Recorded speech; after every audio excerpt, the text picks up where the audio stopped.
The Most Heinous Plot by Heinous. The evil ones enlist the help of the devil to help them to corrupt and destroy what they thought was untouchable, the love of woman by man and the love of children by woman. Pot, Hem, and Key were ready to begin their meeting. Pot cleared his throat. I have an announcement to make. We have a very special guest coming to speak with us tonight. As you all know, we have been having trouble recently in deciding what to do about the women.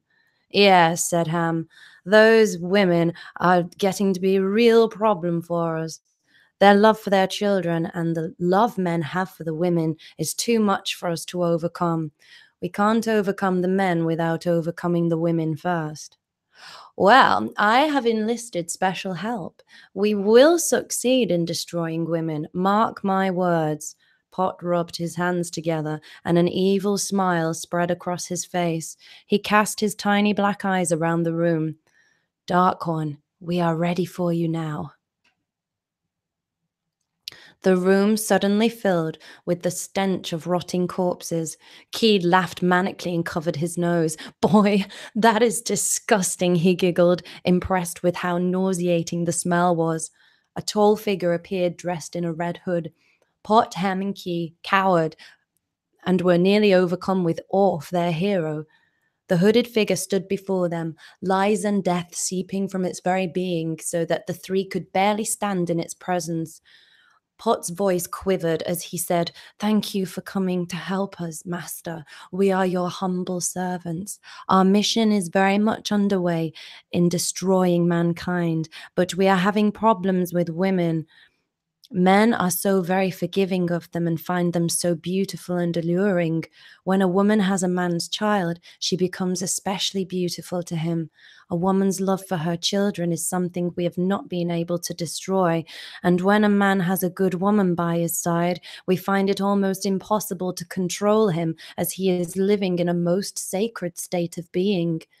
The hooded figure grinned, then spoke. I can help you make the woman hate the man and the man hate the woman. I can also make the woman hate her children.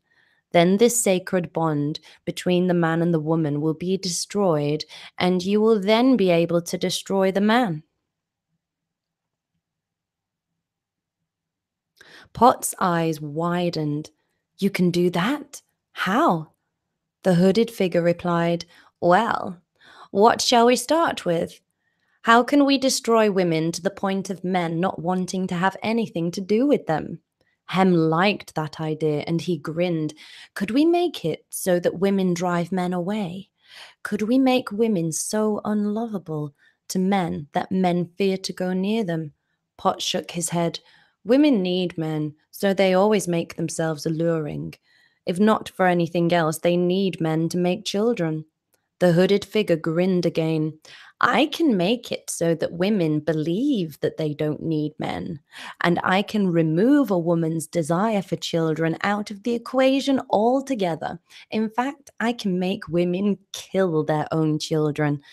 Key started to salivate at the thought of this. How? How? Well, replied the hooded figure, why don't you tell me what you want? Key's psychotic mind started ticking over with all the possibilities. Drowning, smothering, starving. Oh boy, this is exciting. The thought of women killing their own children and men just standing by and letting it happen. Oh boy. Pot, a little more sober than Key, said it would have to be something that would be easy to legalize, something that would have the potential to become so common that everyone eventually would believe it was moral. Hem piped up, women would have to believe it was their right to kill their children and that it was necessary. Yes, replied Pot, good thinking. But how on earth do we get women to not only kill their own children, but to believe that it's moral? Seems like an impossible task. I mean, how are we going to fool them to that extent? I can show you, said the hooded figure. I can make it so that women en masse kill their own babies while they are still in their bodies. As we have seen over the years, Once the slaves dehumanize someone and no longer see them as human beings, it is easier for them to kill them without conscience being pricked. We must make them dehumanize their own babies. We will tell them the lie that their babies are not human, at least not when they are in the womb anyway.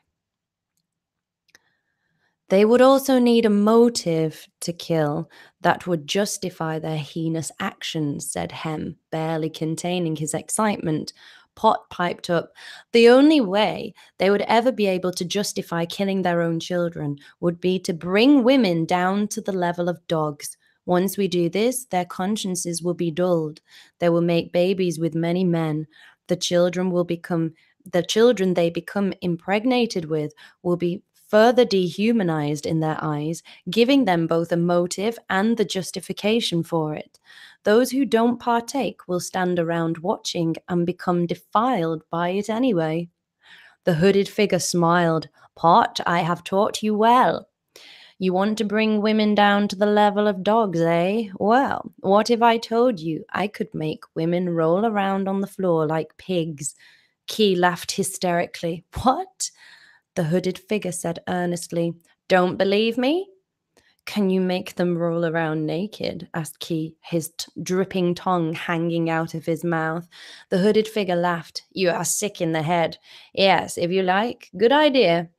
I hate women, piped up Hem, his eyes on fire with bitterness. I hate the love they have for their children, and I hate the sacred bond between men and women. I want to see women acting like insane savages. I want to see them naked in public, sexually defiling themselves. The hooded figure and the three evil ones were slightly shocked for a moment at the thought of this, and there was a split second of silence. Then they fell about laughing. The room shook with their psychotic roaring. Key, his mouth opened wide with laughter, said, defiling themselves in public. I want to see them seethe with anger towards men, and for men to fear and hate them. I want them to hate men, to hate them, to ruin them, and kill their children in the womb. The hooded one composed himself. Your wishes are granted.